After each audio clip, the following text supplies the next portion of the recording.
Yanımda memnun çağır öpmeden. Şiddetini bölgünün camında şiirin şiirinde bana asılacak. Sularla çiçeğim desemda sularla subhanallah hakkımdan. Hey! Sularla subhanallah, sularla subhanallah hakkımdan.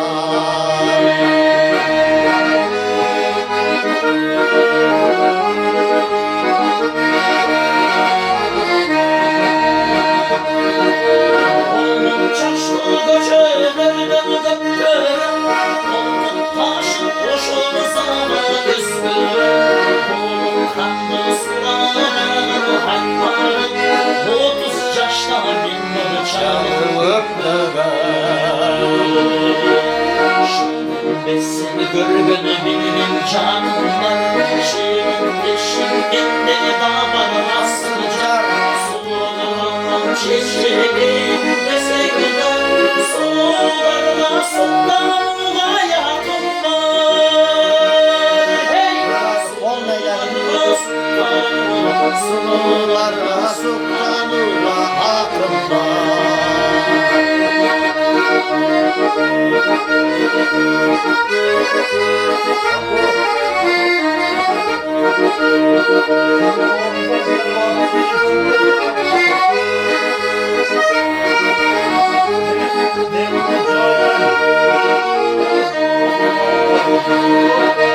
Korkma çarşlı göçelerden kapkara, kızlar boş olsa bana püsküre.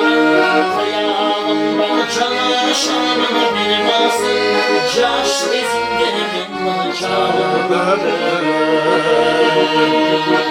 Şimdi besini görgünü benim canımda, şiirin peşinde bana asılacak. Sularından çiçeğim desemda, sularla sultanla yakınlar.